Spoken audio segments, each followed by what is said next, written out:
Almost 2 years after the Right to Education Act came into force, little seems to have changed over the period of time.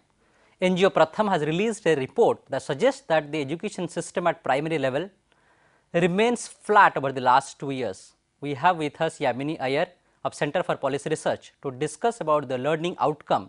Yamini, we are 2 years into the Right to Education Act that promises quality and access. Why there is no outcome we can see on the field? I think there are many ways of looking at this. One, that RTE was only fully implemented in 2010. So it's just about been 1.5 years. And if you look at how much the state governments have been doing to comply with the RTE, only now the final rules and notifications have been put into place. So to begin with, I think it's important to remember that it's very early days yet. To see any real impact on the ground takes years. But having said that, the pace at which the change is happening is quite slow.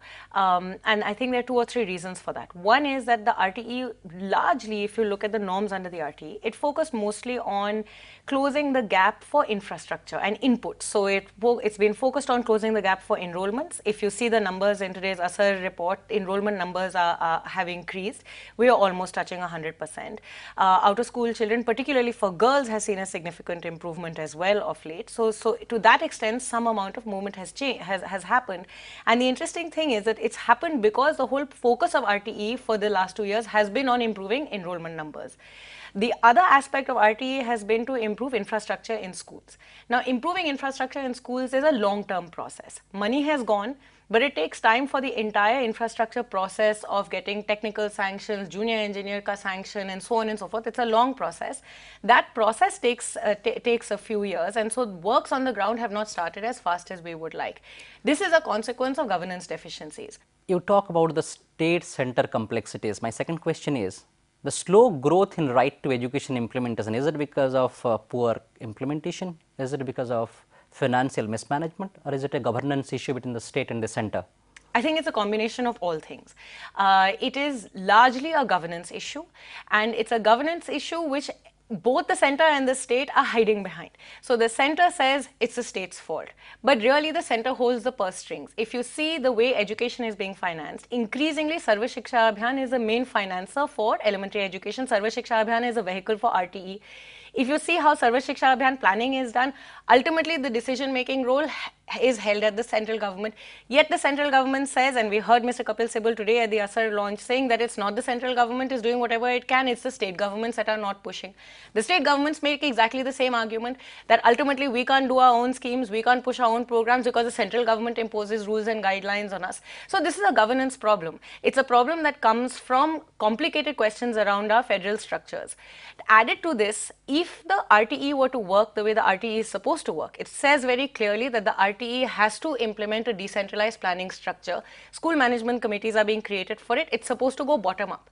But our entire fund flow structure is such that the money is flowing from the top, the decision is being made at the top, and the implementation is happening at the school. So there's a complete disconnect in the planning system. There's a disconnect between what is stated as a policy goal, and there's a disconnect between the way the finances are managed, the decisions are managed, and the final outcome on the ground. One of the highlights of the ASER report is increase of private enrollment. That is, the schools, more number of students are getting enrolled in private schools and more number of students are taking private tuitions.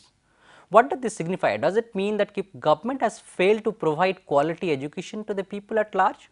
Oh, absolutely. I think it certainly does. The increased privatization is also a sign of aspiration of parents.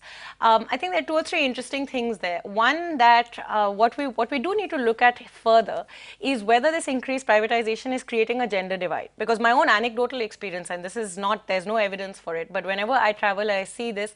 Very often families make a decision, decision usually is that the boys go to private schools if they can afford to only send one, and then the girls go to government schools. And families tend to pay more attention to what's happening in private schools because for various reasons they believe, and perhaps quite rightly so, that the private school teacher will actually show up, that they have more accountability over the private school rather has more accountability over the parents. So they engage with that school more than they engage with the government school where the trust is totally broken. In 3 months' time, we are entering the 12th five-year plan. And from policy point of view, it is significant. A lot of money is going to be pumped into the education system. New rules are coming in. From education point of view, Can you give us 3 things that the policymakers need to remember while framing policies that will drive the education sector for the next 5 years? I'll only talk about one because I think it's the most important. If you think about what the right to education is trying to achieve, and that is the stated policy goal of the government, the right to education is trying to ensure age-appropriate mainstreaming for learning for children, and its vehicle to do this is through the School Management Committee.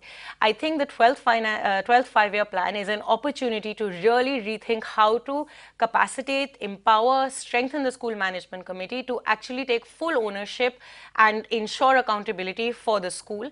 This would require that school management committees be given block grants so that they have discretion over expenditure, that more decision making is empowered at that school management committee level, that more focus is put on capacity building for the school management committees, and that overlaid onto this, the Government of India and the state governments put in a strong system for fiscal transparency so that we don't end up in problems of corruption. Thank you, Yamini. Thank you so much.